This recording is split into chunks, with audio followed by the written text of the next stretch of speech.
أعوذ بالله من الشيطان الرجيم. بسم الله الرحمن الرحيم.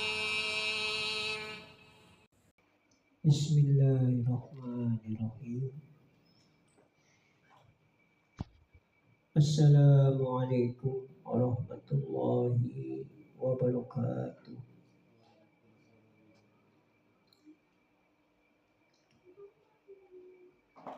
إن الحمد لله نحمده ونستعينه ونستغفره ونعوذ بالله من شرور أنفسنا وسيئات أعمالنا. من يهده الله فلا مضل له ومن يضلل فلا هادي له. أشهد أن لا إله إلا الله وحده لا شريك له وأشهد أن محمدا عبده ورسوله.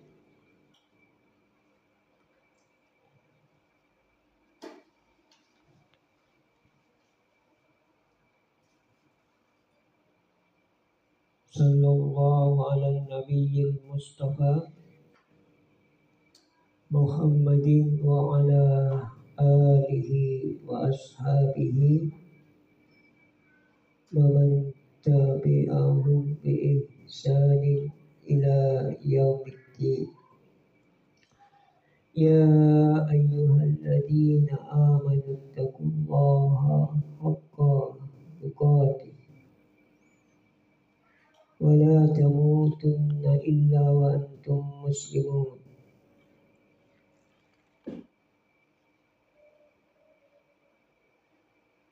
يا أيها الناس اتقوا ربكم الذي خلقكم من نفس واحدة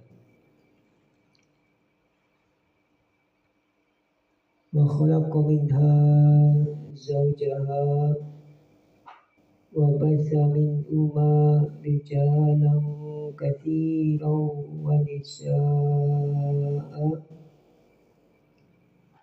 واتقوا الله الذي تساءلون به والأرحام إن الله كان عليكم رقيبا.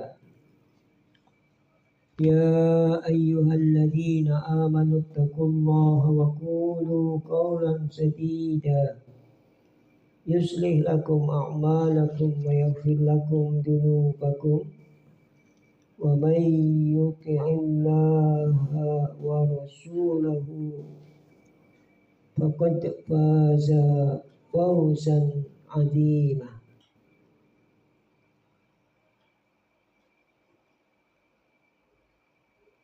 أما بعد فإن أصدق الحديث كتاب الله وخير الهدي هدي محمد صلى الله عليه وآله وسلم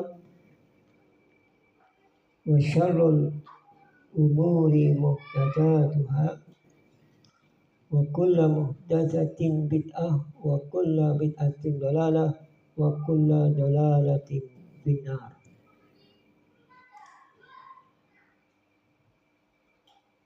As-shaimina wa shaimat ifah fiddin rahimani wa rahimakumullah, barakallahu fikum. Alhamdulillah, pada hari ke-14 bulan Ramadan tahun ini Allah subhanahu wa ta'ala mempertemukan kita kembali dalam majelis ilmu dalam keadaan sehat walafiat dan insyaallah dalam keadaan iman dan Islam yang lebih baik. Baiklah, kita akan membahas sedikit tentang peran atau pelajaran keikhlasan yang dilatih dalam bulan Ramadan. Niat suatu amalan itu mencakup niat terhadap amalan itu. Misalkan sholat 2 rakaat, itu yang membedakan niat, apakah sholat subuh, apakah sunnah wudu, tahiyatul masjid, atau yang lain. Maka untuk membedakan jenis ibadah itu perlu dengan niat.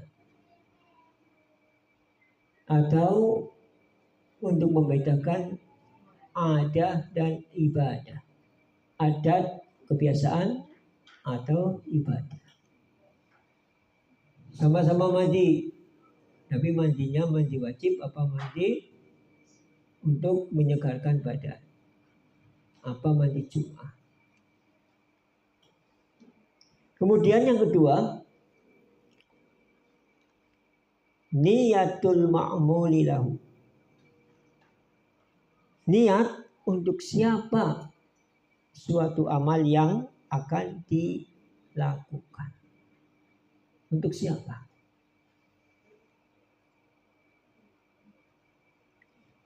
Kata Asy-Syaikh As-Sa'di rahimahullah ta'ala dalam kitabnya Baca Qulubil Abror, hadis yang pertama, halaman 35.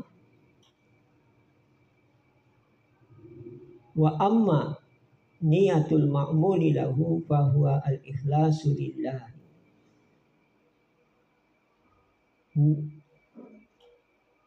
Niat untuk siapa amal itu akan dilakukan, fahuwa al-ikhlasu lillah, maka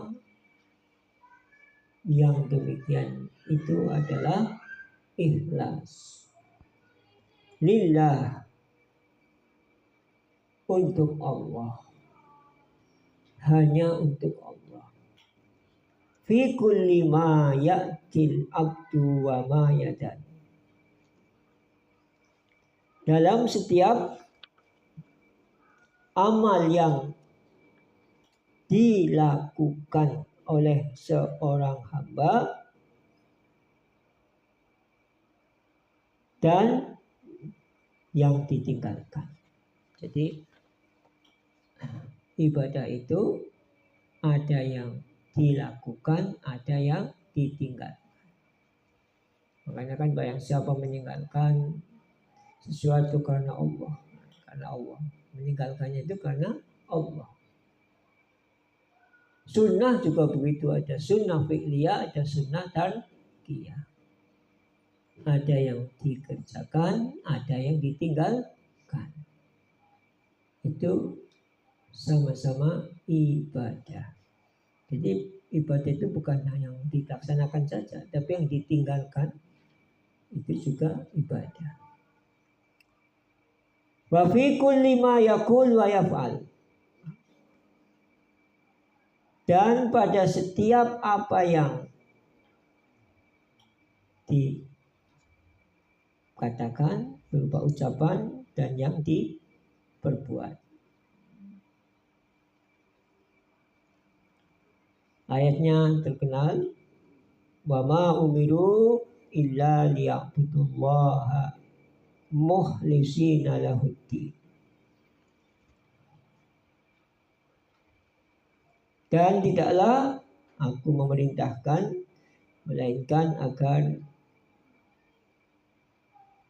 beribadah kepada Allah dengan memurnikan agama baginya. Ikhlas itu murni, bukan ikhlas bahasa Indonesia. Ya saya ikhlas. Ikhlas dalam bahasa Arab. Kalau ikhlas dalam bahasa Indonesia itu ridho. Saya ikhlas, saya ridho. Ikhlas dalam bahasa Indonesia. Ya. Tapi ikhlas dalam bahasa Arab. Murni. Tidak ada kotoran atau hal-hal yang lain yang mengiringinya, yang mencampurinya.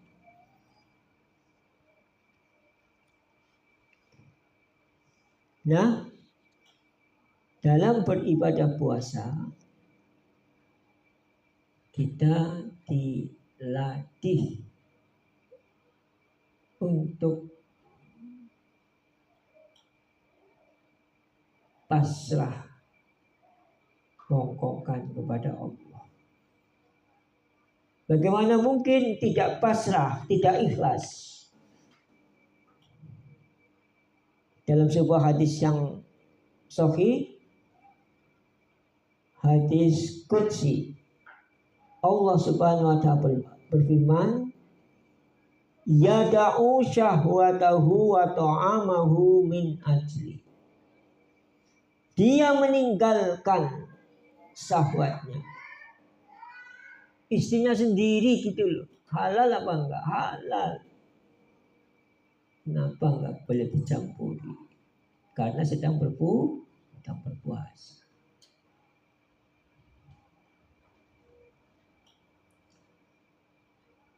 Ya mau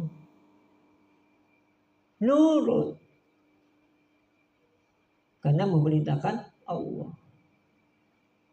Wa ta'amahu, makanannya sendiri halal, tapi nggak boleh sekalipun itu halal. Kenapa? Karena sedang berpuasa. Min ajli, karena aku. Karena perintah dari Allah Subhanahu wa ta'ala. Sehingga terhadap yang halal itu kita mengendalikan, tidak berlebihan, sehingga nanti lebih mudah untuk meninggalkan yang haram. Yang halal saja bisa dicegah untuk tidak berlebihan. Iya betul, itu istri sendiri, tapi apakah kemudian berlebihan? Makan juga begitu. Sekalipun yang halal, tetapi dilatih paling tidak, kalaupun tidak puasa sunnah, ya setahun sekali selama 30 hari atau 29 hari. Itu dilatih untuk mengendalikan dan tidak berlebihan dari yang halal, sehingga akan mudah biiznillah ta'ala untuk menjauhkan diri dari perkara-perkara yang haram.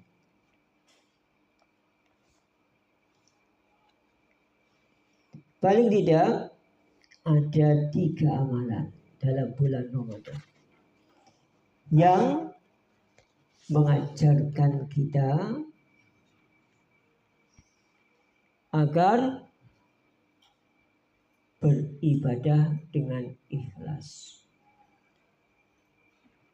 Salah satu pelajaran penting yang dapat diambil dari keberadaan bulan Ramadan adalah ditempatnya kaum muslimin untuk senantiasa ikhlas dalam beramal.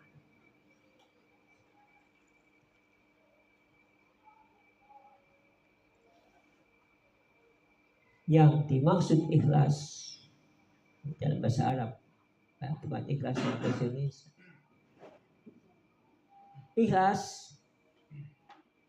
kamu ikhlas? Iya, saya ikhlas. Itu bermakna ridho kalau ikhlasnya bahasa Indonesia. Ini ikhlas dalam bahasa Arab. Apa makna ikhlas dalam bahasa Arab? Memurnikan ibadah hanya untuk Allah Subhanahu wa ta'ala. Maka pantaslah kalau Ramadan itu disebut dengan madrasah keikhlasan. Madrasatul ikhlas. Madrasah keikhlasan. Demikian disebut oleh Syekh Dr. Hamid Ad-Duwaijiri dalam akun Twitternya. Ya, jadi Ramadan itu disebut sebagai madrasatul ikhlas, madrasah keikhlasan. Hadis yang pertama.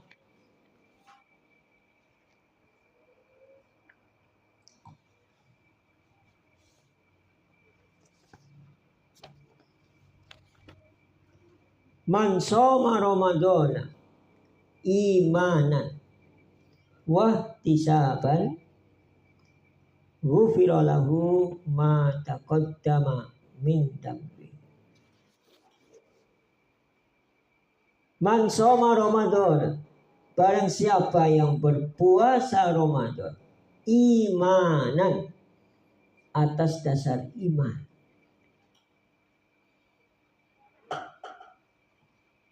bukan karena kebiasaan. Sing kemian mula hari bulan puasa ya puasa. Tanggane puasa, sing wadone puasa, sing lanange puasa, anake pada puasa. Tetapi berpuasa itu karena iman. Yang pertama, meyakini itu adalah perintah Allah Subhanahu wa ta'ala. Bahkan termasuk rukun Islam ketiga. Yang kedua, meyakini keutamaan puasa. Meyakini janji Allah kepada orang-orang yang berpuasa.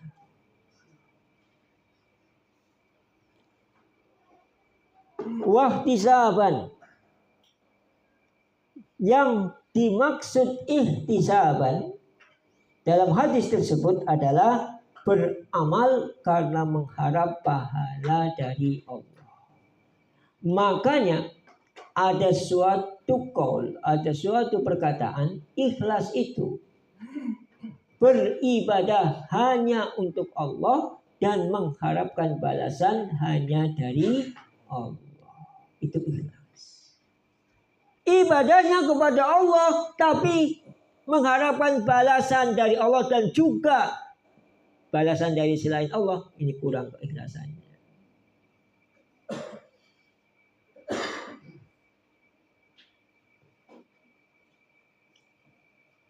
Makanya kita ingat kisah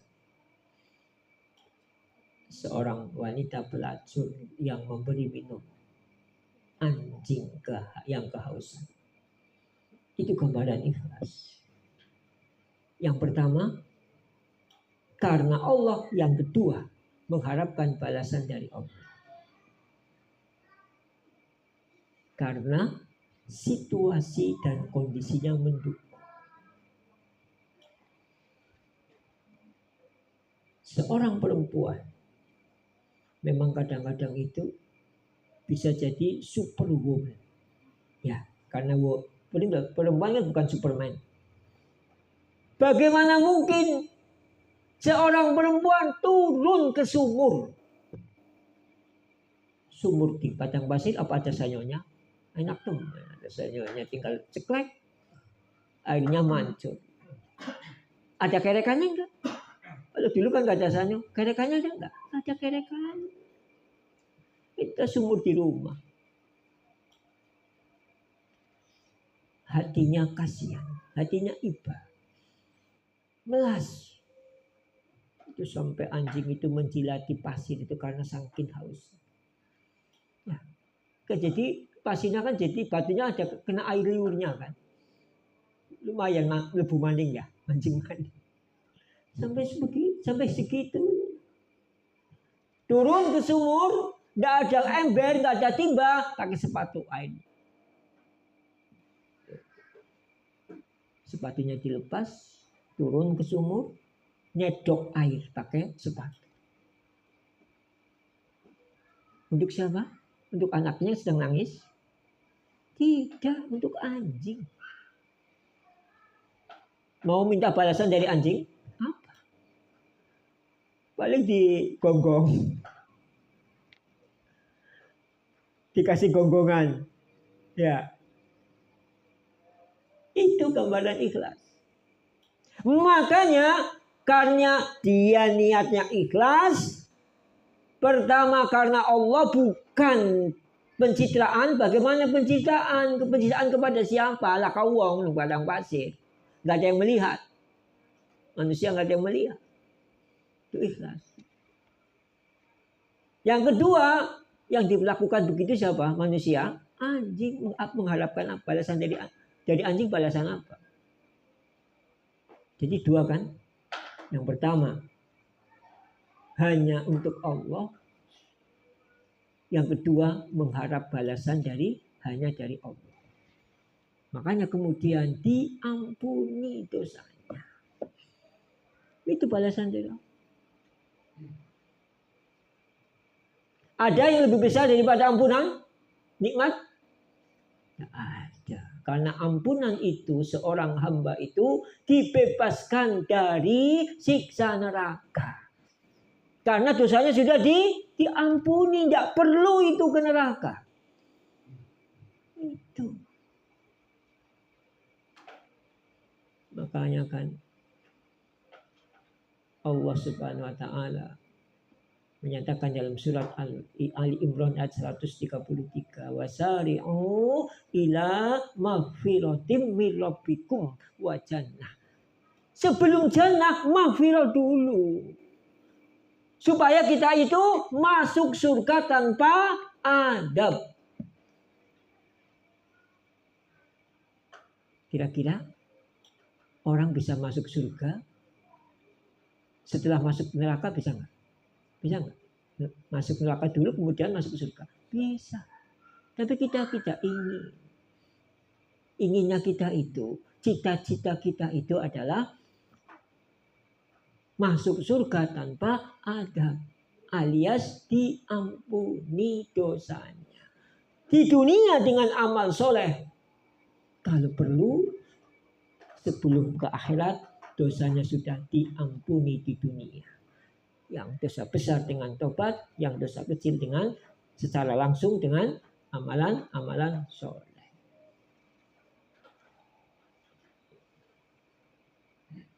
Makanya kan doa kita itu apa? Doa sapu jagat. Robbana atina fid dunya hasanah. Hasanah di dunia. Yang kedua, wa fil akhirati hasanah. Hasanah di akhirat. Yang ketiga, bukan hanya hasanah di akhirat, tetapi waqina adzaban. Dan jauhkanlah kami ya Allah. Hindarilah kami ya Allah. Adzaban dari siksa neraka. Jadi dunia akhirat itu tidak seimbang. Salah, dunia akhirat itu harus seimbang. Salah. Yang benar apa? Mengutamakan dunia daripada akhirat. Mengutamakan akhirat daripada dunia. Astagfirullah. Mengutamakan akhirat daripada dunia. Lebih mengutamakan akhirat. Lebih mengutamakan akhirat. Waqina adzabannar di akhirat apa di dunia? Di akhirat apa di dunia? Waqina adzabannar. Itu di akhirat. Jadi dunia satu, akhirat dua. Nggak seimbang. Kalau seimbang kan hasanah fid dunya wa hasanah fil akhirah. Hasanah di akhirat itu akan sempurna kalau wakina ada benar. Kalau tidak masuk ke neraka. Makanya banyak amalan yang diiming-imingi dengan ampunan. Karena Allah Subhanahu wa taala itu tidak ridho kalau orang-orang yang beriman itu nyicipi neraka. Enggak ridho. Makanya kemudian disyariatkan amalan-amalan wajib, amalan-amalan sunnah yang menjadi sebab dosanya diampuni. Tidak cukup dengan amalan, dengan musibah. Musibah itu salah satu hikmahnya adalah menghapus kesalahan. Bahkan dalam hadis yang sahih, kalau seorang hamba tidak bisa mencapai derajat dengan amalannya, maka akan diberi musibah. Dengan musibah itu dia sabar mendapat pahala. Dengan musibah itu dosanya diampuni.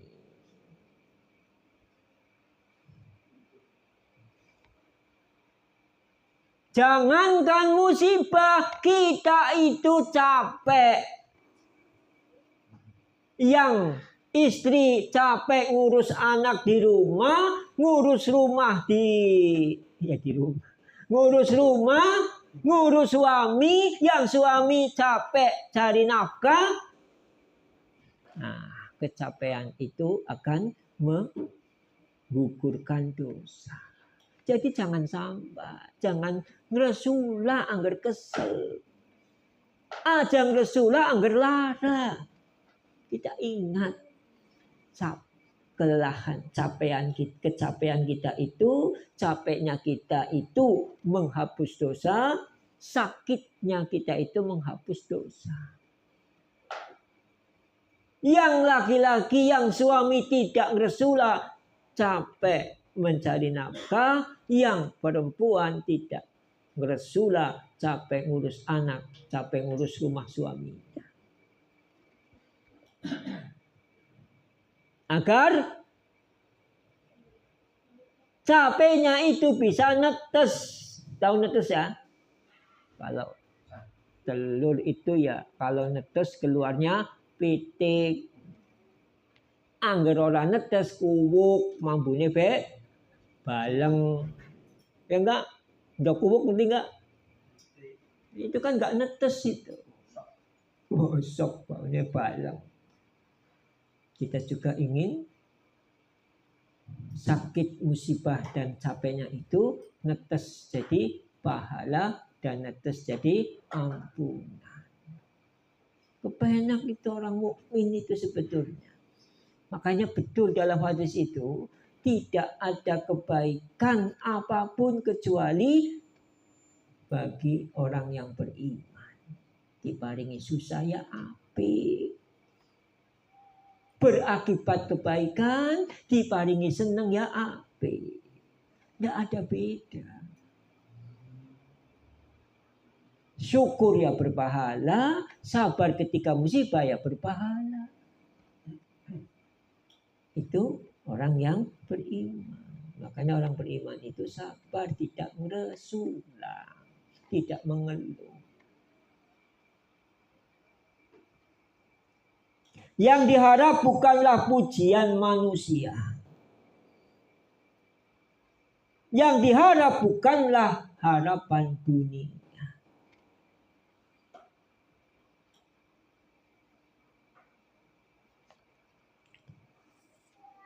Hadis ini sahih.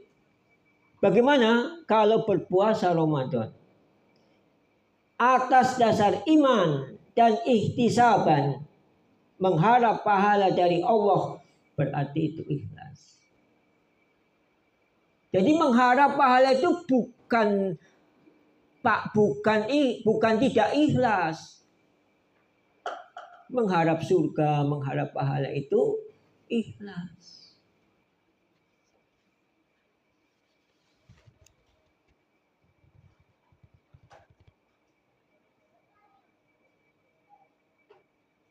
Bahkan di sini disebutkan oleh Syekh As-Sa'di rahimahullah ta'ala, maksudan biha wajhullah,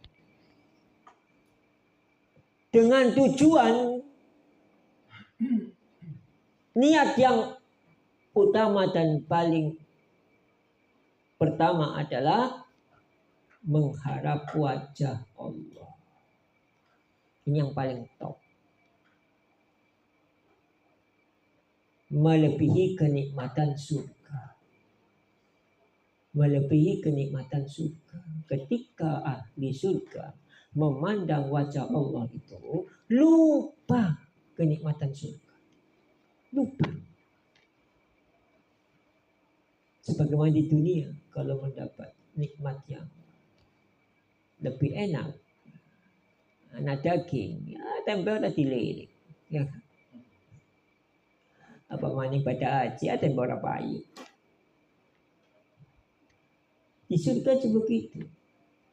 Kita membayangkan kenikmatan surga itu, Masya Allah. Itu saja, memandang wajah Allah itu lebih nikmat daripada kenikmatan surga. Makanya jangan lupa, di samping mengharap balasan dari Allah, juga mengharap wajah Allah. Itu yang paling top. Melebihi ampunan, melebihi surga. Yang kedua, taqarrub ilaihi. Walaupun kita itu berbuat baik kepada istri, kepada kerabat, kepada sesama muslim lainnya, itu dalam rangka taqarrub kepada Allah.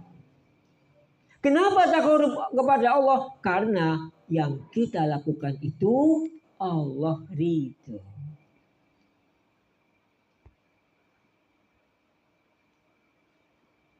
Kalau kita mendekatkan diri dengan sesuatu yang kita cintai, pasti dengan sesuatu yang kita cintai itu ridho.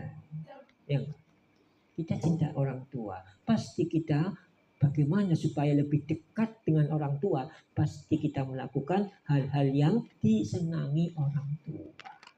Yang istri kepada suami juga begitu.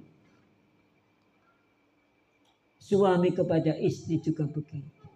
Bagaimana supaya istri lebih dekat dengan suami? Maka suami melakukan hal-hal yang disenangi istri. Kalau seorang hamba itu cinta kepada Allah, maka kita melakukan sesuatu yang diridhoi Allah, agar kita semakin dekat kepada Allah dan dicintai oleh Allah.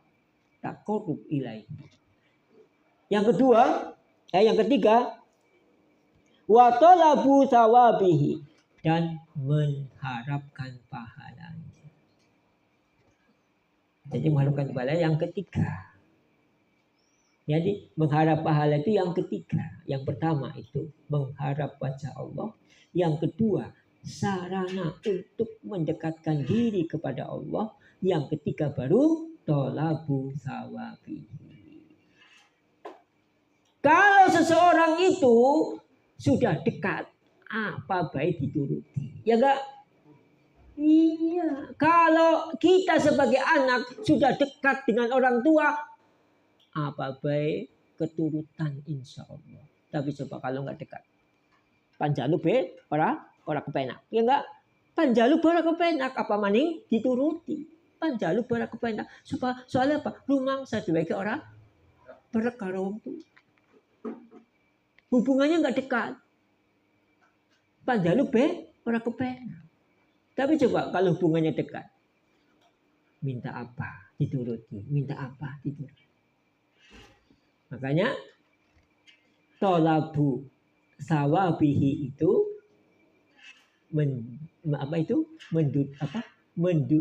duduk atau ada pada peringkat yang ketiga. Yang paling top itu mengharap wajah Allah, yang kedua mendekatkan diri kepada Allah, yang ketiga pengaruh dari dekat dengan Allah itu akan dibalas kebaikannya dengan pahala.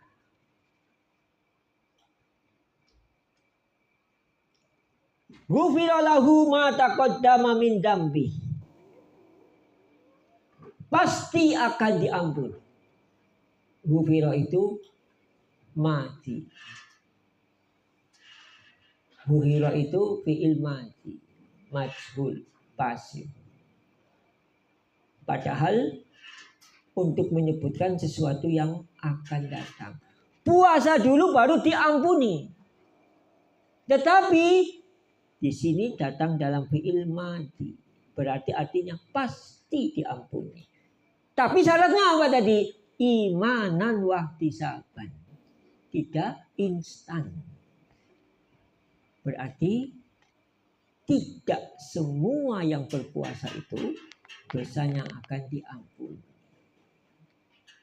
Makanya sungguh celaka. Sungguh celaka jika orang itu didoakan kecelakaan. Salah satunya adalah sungguh celaka orang yang menjumpai bulan Ramadan. Berpuasa pada bulan Ramadan. Tetapi dosanya tidak diampuni. Ya kan? Puasanya hanya menahan lapar dan haus saja.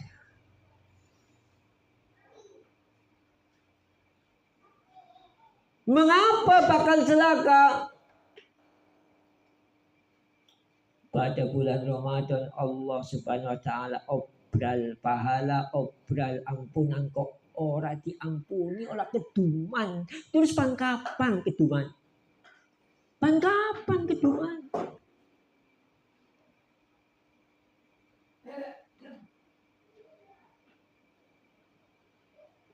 Dagang pas perpekan apa baik payu, tenger be payu, kembang be payu.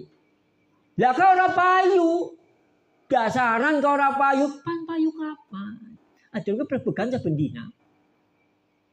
Nang pan badak tok kok perpekan cilik rong dina sadurunge ibadah, perpekan gede sedina sadurunge ibadah. Ya. Hamin 1, Hamin 2 dagangannya orang payu. Payu kapan? Celaka beliau itu. Celaka. Maka orang yang berpuasa yang dosanya diampuni itu adalah imanan wahtisaban. Terus yang kedua, hadis sahih diriwayatkan oleh Imam Bukhari dan Imam Muslim rahimahumullah taala fi sahihihima, dalam kitab sahih keduanya.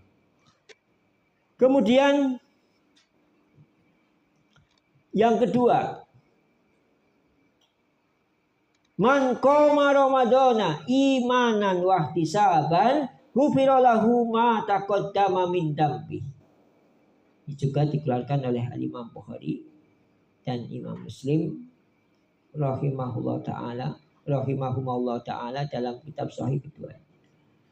Man qoma ramadhana, barang siapa yang melakukan qiyam Ramadan. Yang dimaksud qiyam Ramadan dijelaskan oleh Al-Imam An-Nawawi rahimahullah taala dalam kitabnya Al-Minhaj Syarah Sahih Muslim. Itu adalah sholat tarawih. Qiyam Ramadan. Kalau qiyamul lail itu di luar Ramadan. Sholat tarawih. Makanya kalau kita sholat tarawih itu niatnya ditambah. Mendapatkan ampunan. ingin mendapatkan ampunan dengan sebab sholat tarawih yang kita lakukan. Niat aja kok. Umur kita itu pendek. Makanya banyak-banyak kebaikan. Banyak-banyak kebaikan salah satunya dilaksanakan dengan banyak niat, banyak pahala. Orang kelakon ora apa-apa, sing penting niat. Karena dengan niat kita ditulis, dengan niat itu satu kebaikan. Niatnya 100, durung lakoni wis oleh 100 kebaikan. Satu niat, satu kebaikan. Satu niat, satu kebaikan. Setiap amal apa saja yang kita lakukan itu diniatkan lebih dari satu niat. Makanya Al-Imam Ahmad rahimahullah ta'ala mewasiatkan, menasihati anak, wahai anakku, senantiasa engkau berniat baik. Selalulah engkau berniat baik.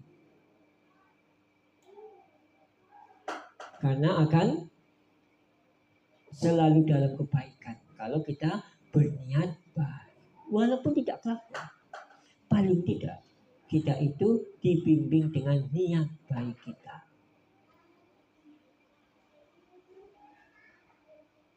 Bangun tidur, mudah-mudahan hari ini saya niat sholat rawatib semuanya. Duhur, asar, maghrib, isya, subuh, semuanya. Niat. Berapa sholat qobliyah, ba'diyah semuanya? Mu'akkadah dan bukan mu'akkadah. 22. Yaitu duhur 4, qobliyah, ba'diyah 4, 8. Asar, qobliyah 4. 12. Maghrib, ba'diyah, qobliyah 4. 16. Isya 4. 20. Subuh 2. 22. Aja salawase duhur qobliyah loro bae awit gemienmu. Pisan-pisan papat gitu loh, artinya sahih itu. Qobliyah ba'diyah duhur itu 4. Asar 4. Gemien mula loro bae. Awit cilik mula sampai dua anak. Nah, cuman masalahnya ya gue komate cepet orang bisa loro, orang bisa papat.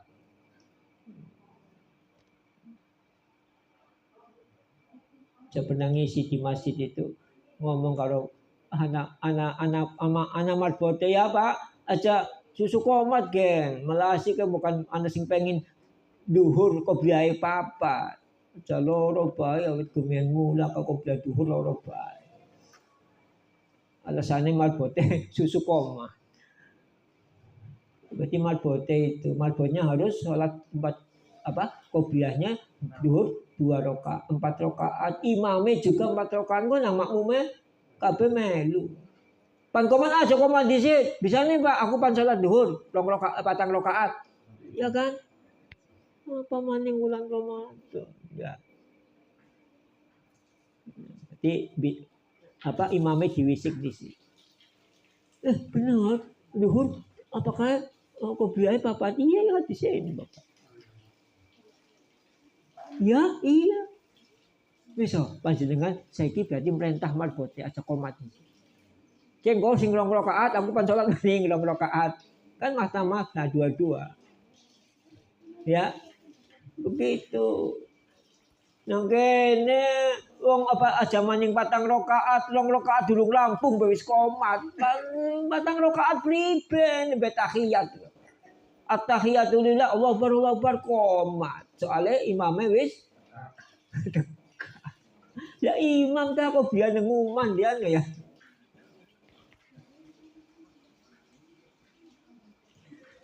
Barang siapa yang qiyam Ramadan imanan wa ihtisaban ghufira lahu ma taqaddama min dzambi. Tadi apa tadi? Amalan puasa. Yang kedua amalan salat tarawih. Imanan wa ihtisaban. Iman dan mengharap pahala dari Allah. Yang ketiga, ketika seseorang menghidupkan Lailatul Qadar dengan salat malam, disebutkan man qama Lailatul Qadri imanan wahtisaban ghufira lahu ma taqaddama min dzambi. Barang siapa yang melaksanakan salat pada Lailatul Qadar. Salat maghrib pada Lailatul Qadar itu sudah qiyam Lailatul Qadar. Qobliyah maghrib, ba'diyah maghrib, qobliyah isya, ba'diyah isya. Ketika malam itu adalah Lailatul Qadar itu sudah masuk qiyam Lailatul Qadar. Jadi tidak ada sholat khusus, tidak ada. Sholat Lailatul Qadar pirang rakaat. Rakaat siji Fatihah ping pira, kul huwallahu ahad ping pira. Tidak ada itu sholat khusus Lailatul Qadar itu tidak ada. Tidak ada tuntunannya. Kita sholat maghrib pada Lailatul Qadar itu sudah masuk sholat pada Lailatul Qadar. Makanya mendekati al-ashrul awakhir itu, yaitu tadi tempat saya itu apa meningkat sholat qobliyah maghrib. La ilaha illallah qomat akhir qomat rasul maning akhir adan rasul langsung qomat enggak kepribe. Makanya benar itu Ustaz Rafiq Gufran itu. Pokoknya antum itu datang ke masjid, adzan rampung, langsung takbir, qobliyah, pembeli teman. Pan komat yang kok dibatalkan salatnya. Tapi kan niat salat qobliyah. Itu Ustaz Rafiq begitu, insya Allah kita mendapat keutamaan. Daripada ngenteni marbote komat. Nah salatnya komat orang apa-apa. Yang penting dewa kis takbir. Syukur-syukur wis iktidal, syukur-syukur salokaat. Ya udah dinteni, beli teman oleh dinteni sepenting dewek wis menjawab adzan, kemudian takbir salat sunah qobliyah. Imamnya orang salat pembeli. Komat ya kok apakah batal bahasa dulunya takbir ihram imam dewek batal. Tapi kita sudah ada niat dan action. Niat sholat qobliyah dari rumah, kemudian actionnya di mushola atau di masjid. Perkara nanti baru Allahu Akbar membaca iftitah, kemudian al-fatihah qomat, ya sudah. Masalahnya begitu. Di maghrib itu loh yang banyak. Kalau isya masih. Isya itu kalau ada pengajian, biasanya itu langsung qomat. Iya enggak? Ada pengajian pada maghrib itu isya itu langsung qomat biasanya. Iya. Hilang sunnah itu. Nah maghrib tiap hari. Kalau pengajian pada maghrib enggak tiap hari. Kalau maghrib, apabila maghrib bisa-bisa tiap hari enggak lakukan karena cepat qomat. Dengan panah apa sih bar sholat yang dopok ya. Ya.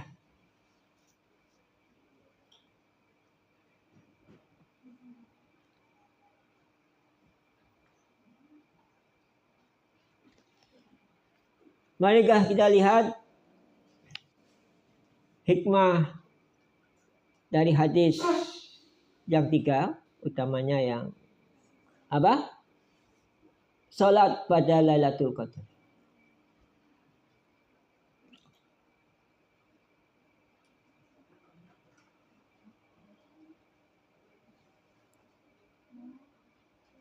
Yang pertama, pelajaran penting yang diambil dari bulan Ramadan adalah ditempa untuk senantiasa ikhlas dalam beramal. Tiap hari puasa, tiap hari sholat tarawih. Lailatul Qadar kan nanti akhir-akhir itu kita ditempa dengan iman ikhlas. Dan itu syarat agar kita mendapat ampunan. Agar kita mendapat tiket langsung ke surga tanpa transit di neraka. Ya tentunya dosa kecil, dosa besar diiringi dengan tobat. Setelah sholat, tobat. Ya, setelah sholat, tobat.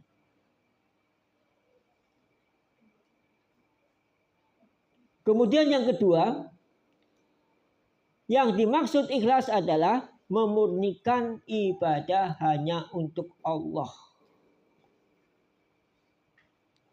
Memurnikan ibadah hanya untuk Allah. Mengharapkan balasan hanya dari Allah. Itu ikhlas. Yang ketiga,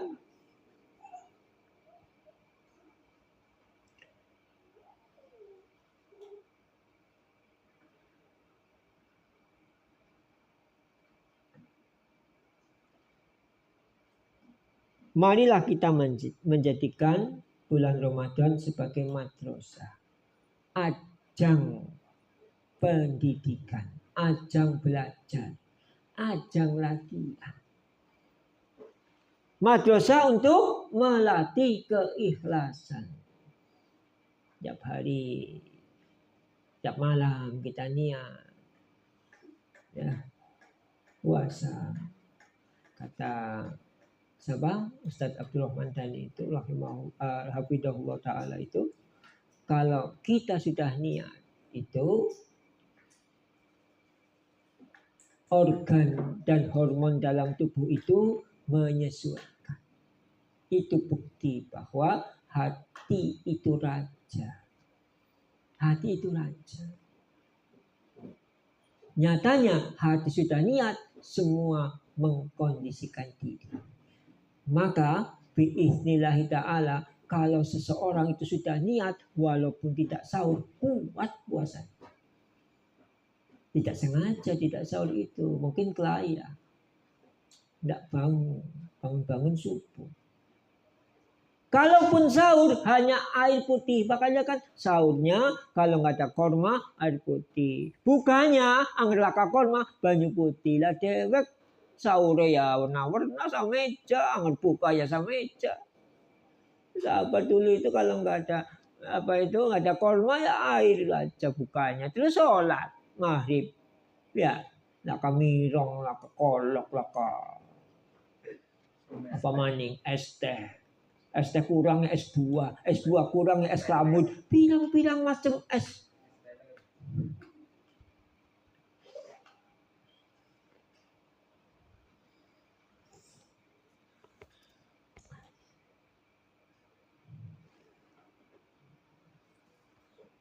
Maka semakin ikhlas, semakin iman, tentunya bobot pahalanya semakin besar. Tadi itu apa? Gambaran pelacur yang memberi minum anjing yang kehausan. Ikhlasnya benar-benar ikhlas. Tidak dilihat manusia. Tidak ada tidak ada gangguan untuk ikhlas. Tidak ada. Karena tidak ada manusia. Mungkin kalau ada manusia ada sedikit. Wah, ada yang lihat. Yang kedua, mengharapkan balasan hanya dari Allah. Karena yang diapiki adalah anjing. Yang tidak mungkin memberi balasan sebagaimana manusia. Sekarang bagaimana akibatnya kalau amalan dilakukan hanya mengharap pujian manusia?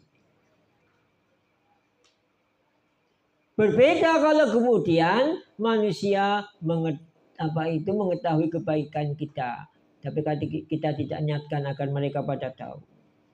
Beda kemudian kita tidak mengharapkan pujian, tapi manusia itu memuji perbuatan kita. Itu namanya al-busyra. Al-busyra. Kabar gembira yang disegerakan. Bukan tidak mungkin kita akan mendapat itu. Ya. Tapi yang jelas dalam kita beramal itu sama sekali tidak dalam rangka untuk dipuji oleh manusia. kharaja alaina Rasulullah sallallahu alaihi wasallam wa nahnu natadzakarul masihad dajjal faqala ala ukhbirukum bima huwa akhwafu alaikum indi minal masihid dajjal. Qala qulna bala faqala asyirkul khafi ayyakuma rajulu yusalli fayuzayyinu salatahu lima yara min nadori rajulin. Rasulullah sallallahu alaihi wasallam pernah keluar menemui kami. Dan ketika itu kami sedang mengingatkan tentang bahaya Al-Masih Ad-Dajjal. Lantas beliau bersabda, Ala ukhbirukum bima huwa akhwafu alaikum indi minal masihid dajjal. Maukah aku kabarkan kepada kalian tentang sesuatu yang lebih samar bagi kalian menurutku dibandingkan fitnah al-masih ad-dajjal. Ketika itu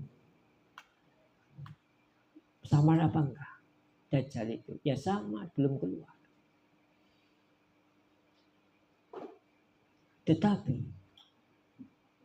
Rasulullah SAW mengabarkan kepada kita ada yang lebih samar daripada dajjal. Ada yang lebih samar.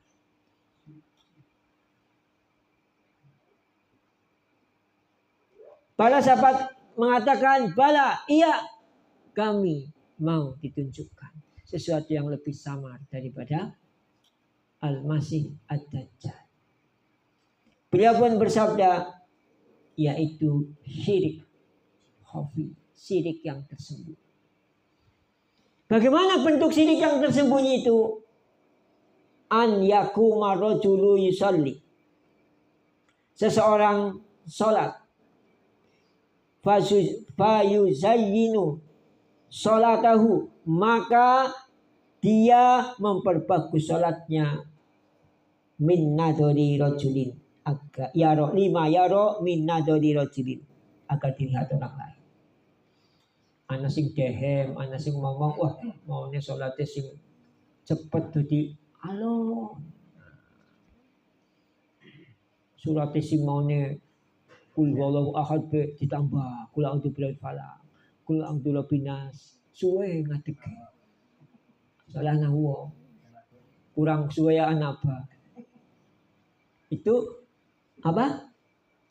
Fa yuzayyinu sholatan. Yuzayyinu sholatan. Memperbagus sholat. Itu syirik yang tersembunyi.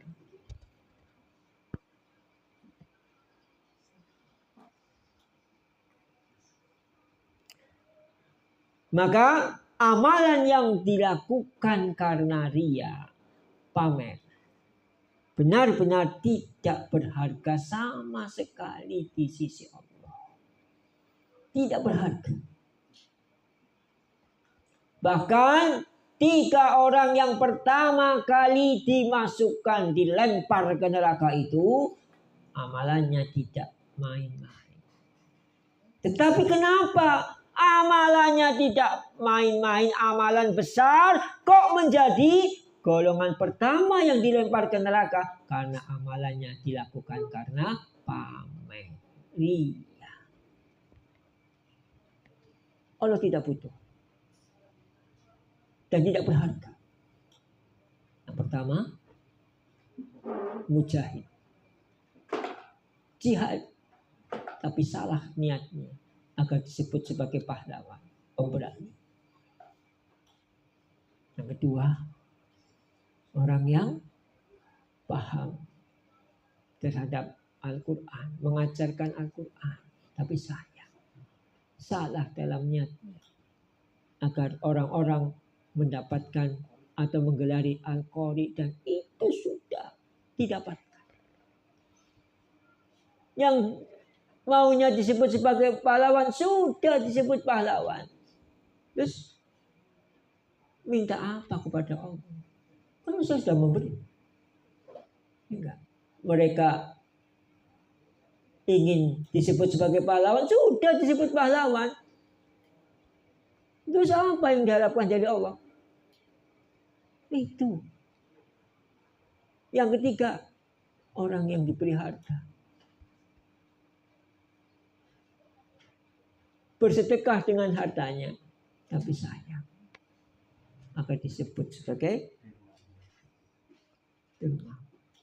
Nah, di sini Hasan yang dikeluarkan oleh Al-Imam Ibnu Majah. Kemudian qala Allah tabaraka wa ta'ala ana aghnas syuraka'i anisyirki man amila amalan asyraka fihi ma'i ghairi taraktuhu wa syirkahu. Allah tabaraka wa ta'ala berfirman, ana aghnas syuraka, aku sama sekali tidak membutuhkan sekutu dalam perbuatan syirik. Kalau mereka berbuat syirik, sini yang disekutukan dengan Allah, Allah menantang. Pernah menciptakan apa? Pernah menciptakan Lata wa Uzza. Pernah menciptakan apa Lata dan Uzza itu? Ya, sama sekali tidak punya andil dalam penciptaan apapun. Nah kok disembah gitu? Bahkan Allah, kalaupun kamu berdoa, mereka tidak mendengar. Kalaupun dia bisa mendengar, tidak bisa mengabulkan. Sudah begitu. Coba, Allah kan membuka pikiran mereka itu yang syirik itu. Tidak bisa menolak madharat, memberikan manfaat, tidak bisa. Terus apa yang diharapkan? Apa yang diharapkan dari sesembahan selain Allah itu apa?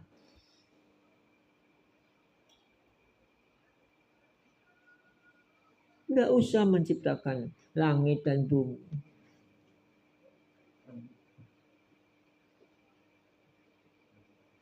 Kulit ari tahu nggak? Yang tipis itu. Nggak usah kulit badak yang tebal. Kulit ari yang tipis. Tapi nggak bisa. Makanya kan ketika Allah Subhanahu wa taala menyuruh kepada manusia agar menyembah kepada Allah itu apa? Rob yang menciptakan. Alladzi khalaqakum walladzina min qablikum. Yang menciptakanmu dan menciptakan orang-orang sebelum. Jadi kamu yang tidak ada dengan sendirinya, ada yang menciptakan. Apa sesembahan Allah itu yang menciptakan? Itu kan. Supaya kita tidak bingung mencari Tuhan. Makanya Allah memperkenalkan diri. Saya, Allah itu yang menciptakanmu. Pantas kalau gitu kita menyembah kepada zat yang menciptakan. Bukan hanya menciptakan, memberi rizki. Coba, apa kita biarkan saja? Diciptakan sudah, dibiarkan. Enggak itu.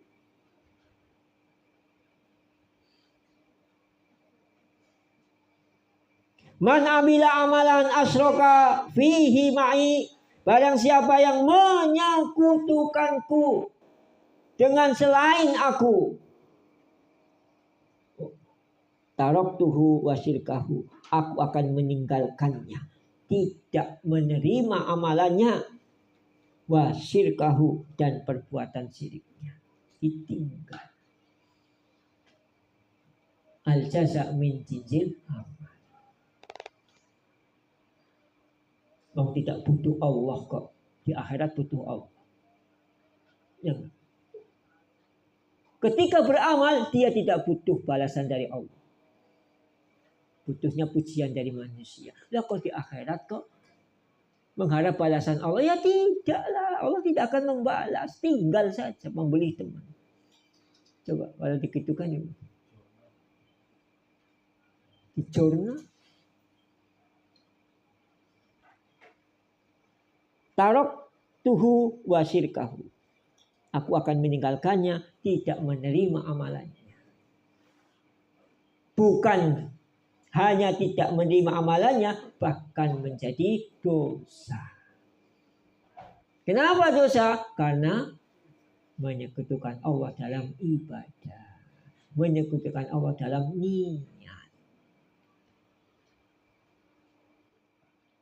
Al-Imam An-Nawawi rahimahullah ta'ala menuturkan dalam kitabnya Al-Minhaj Syarah Sahih Muslim jilid 18 halaman 115, amalan seseorang yang berbuat riya, tidak ikhlas, pencitraan, mencari pujian orang lain adalah amalan batil yang tidak berpahala apa-apa. Bahkan pelakunya akan mendapatkan dosa. Wis ora oleh ganjaran malah dosa. Itu dia. Tapi kalau ikhlas, ganjarannya iya, ampunannya iya. Ajilan.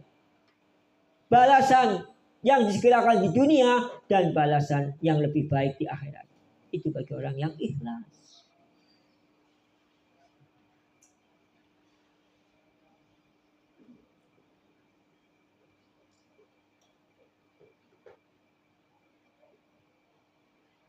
Kenapa Ashabul Ghar, orang yang terperangkap dalam gua, itu berhasil keluar dari gua?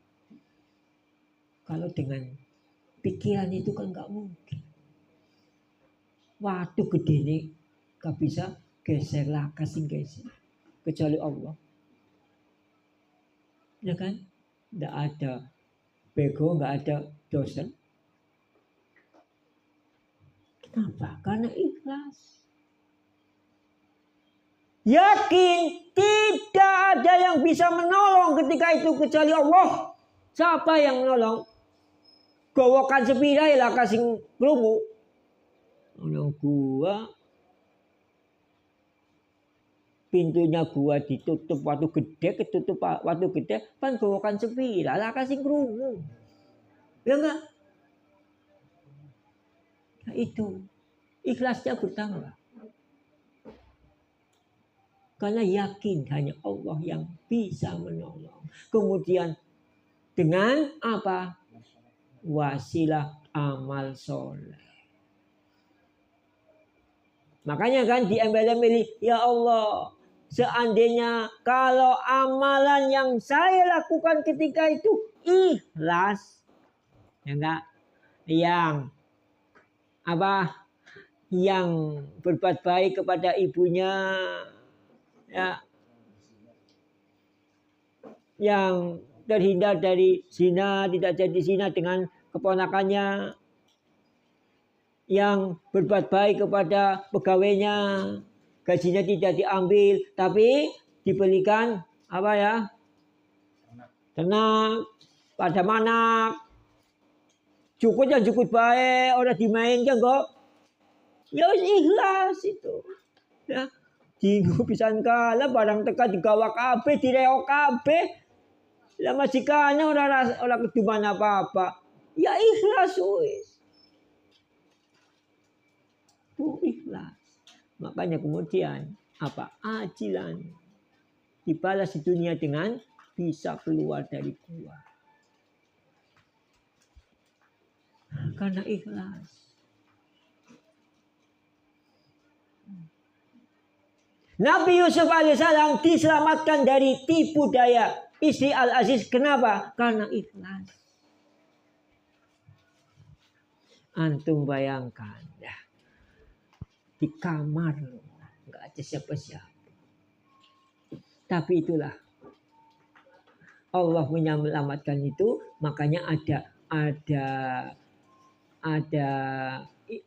ada qaul, ada ungkapan, tidak ada kejahatan yang sempurna. Contoh rupanya istri Al-Aziz itu kalaupun pintu ditutup, kuncinya itu lupa, nggak dilepas. Ya, coba kalau kuncinya dilepas, apa yang akan terjadi? Nabi Yusuf nggak bisa keluar. Ya,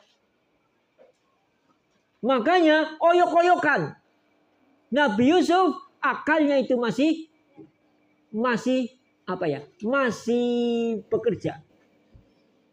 Saya selamat harus lewat pintu. Makanya Nabi Yusuf pandangannya ke arah pintu. Ya kae kuncinya sih gatol. Atau mungkin nutup oleh dikunci. Makanya Nabi Yusuf itu mengarah ke pintu oyok-oyokan. Akhirnya nggak dapat, cuman bisa meraih gamisnya. Akhirnya gamisnya sobek. Sobek tiba di belakang karena oyok-oyokan. Isi Al-Aziz itu bagaimana mencapai pintu agar pintu dikunci. Nah, Nabi Yusuf alaihissalam mencapai pintu agar dia bisa keluar. Itu karena apa? Karena ikhlas. Keluar dari kesulitan, situasi yang terjepit. Bagaimana tidak terjepit? Berdua, apalagi dengan perempuan yang cantik. Bagaimana tidak terjepit? Keadaannya di gua yang tertutup mulut guanya dengan batu besar. Toh, alhamdulillah dengan pertolongan Allah selamat. Yusuf alaihissalam juga selamat dari tipu daya istri Al-Aziz untuk menggodanya. Berbuat tidak senonoh.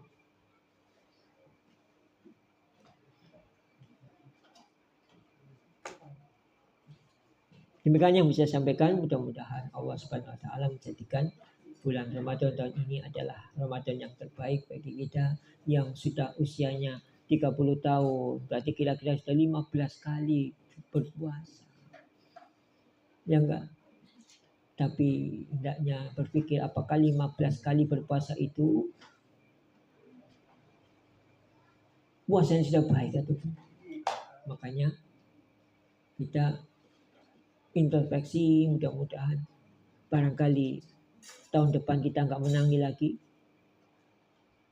Kita lihat ke belakang beberapa saudara kita dari kerabat, teman, sahabat sudah meninggalkan kita. Kita masih hidup, diberi kesempatan.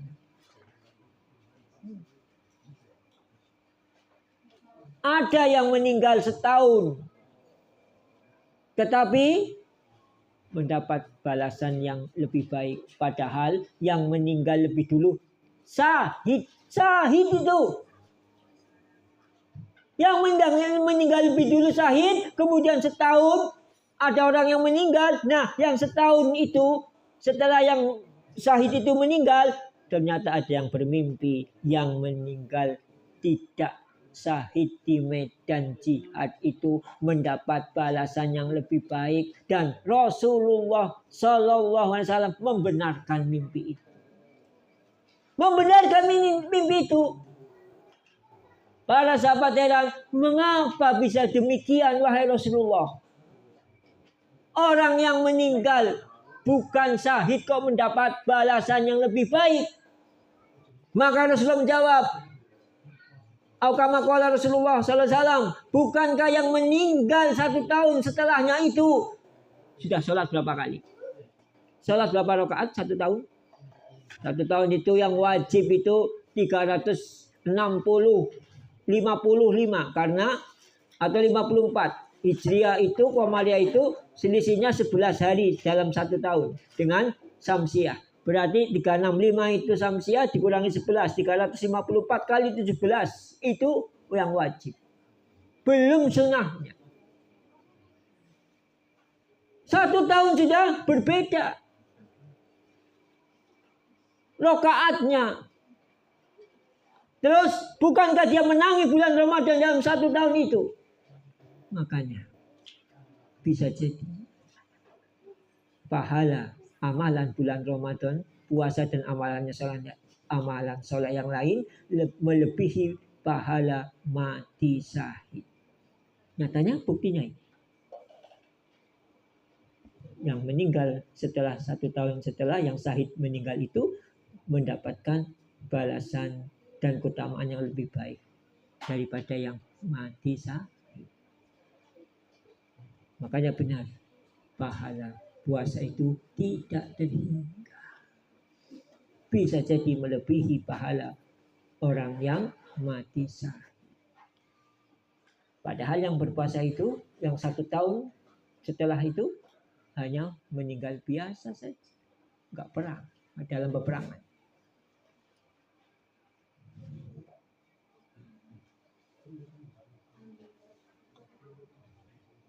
Lebih dan kurangnya saya mohon maaf. Terima kasih atas perhatiannya. Mudah-mudahan Allah Subhanahu wa taala mengumpulkan kita semua tanpa kecuali dalam golongan orang-orang yang muttaqin, karena sesuai dengan tujuan utama berpuasa adalah menjadi hamba yang bertakwa. Lebih dari itu, mudah-mudahan Allah Subhanahu wa taala mengentaskan kita dari neraka. Kita termasuk daftar hamba Allah yang setiap malam dalam bulan Ramadan itu dibebaskan dari siksa neraka. Di setiap malam. Makanya kita berdoa. Bukan hanya kita saja, tapi kerabat kita, anak, istri kita, keluarga kita, kerabat kita semua menjadi hamba Allah yang masuk daftar atau list yang dibebaskan dari neraka. Amin ya rabbal alamin. Dan mudah-mudahan ketika kita masih menangi besok bulan Syawal itu, kita seperti lahir kembali. Kayaumi wulidat ummuhu, seperti hari dilahirkan ibu kita. Bersih sebersih-bersihnya, tidak membawa dosa sedikit pun. Sudah dicuci, sudah diampuni pada bulan Ramadan. Makanya salafun saleh ridwanullah alaihi ajmain itu berdoa selama 6 bulan setelah menjalani bulan Ramadan agar amalannya diterima. 6 bulan berdoa, bukan ketika Syawal saja, tapi 6 bulan. Kemudian masuk 6 bulan kedua, berdoa agar menangi lagi bulan Ramadan. Demikianlah kenapa salafun saleh sampai sedemikian itu, karena begitu yakin dengan keutamaan bulan Ramadan. Bahkan Syekh Al-Fauzan hafizahullah ta'ala dalam kitabnya Majalisul Sahri Mubarakal Sahri Ramadan al-Mubarak itu mengatakan orang yang menangi bulan Ramadan dan memanfaatkannya dengan baik dan benar itu merupakan nikmat yang melebihi nikmat dunia apapun, melebihi perhiasan dunia apapun. Dia itu sesungguhnya orang yang kaya karena mendapatkan nikmat yang lebih baik daripada dunia, walaupun afwan keadaannya kurang, lemah ekonominya. Tapi kalau dia menangi bulan Ramadan dan memanfaatkan kesempatan emas itu dengan baik, maka dia itu adalah orang yang kaya. Kenapa kaya? Karena mendapatkan nikmat yang lebih baik dan lebih berharga daripada dunia dan seisinya. Walaupun secara fisik dia itu miskin. Sampai seperti itu gambaran yang diberikan oleh ulama kita, yang menggambarkan betapa besar nikmat bertemu dengan bulan Ramadan, dan kita mudah-mudahan tidak menyia-nyiakannya. Karena barangkali tahun depan kita tidak menangi lagi bulan Ramadan. Wassallallahu ala nabiyina Muhammad wa ala alihi wa sahbihi ajmain. Subhanakallahumma wa bihamdika asyhadu an la ilaha illa anta astaghfiruka wa atubu ilaik. Sallallahu ala nabiyina Muhammad wa ala alihi wa sahbihi ajma'in. Wa akhiru da'wana alhamdulillahi rabbil alamin. Wassalamualaikum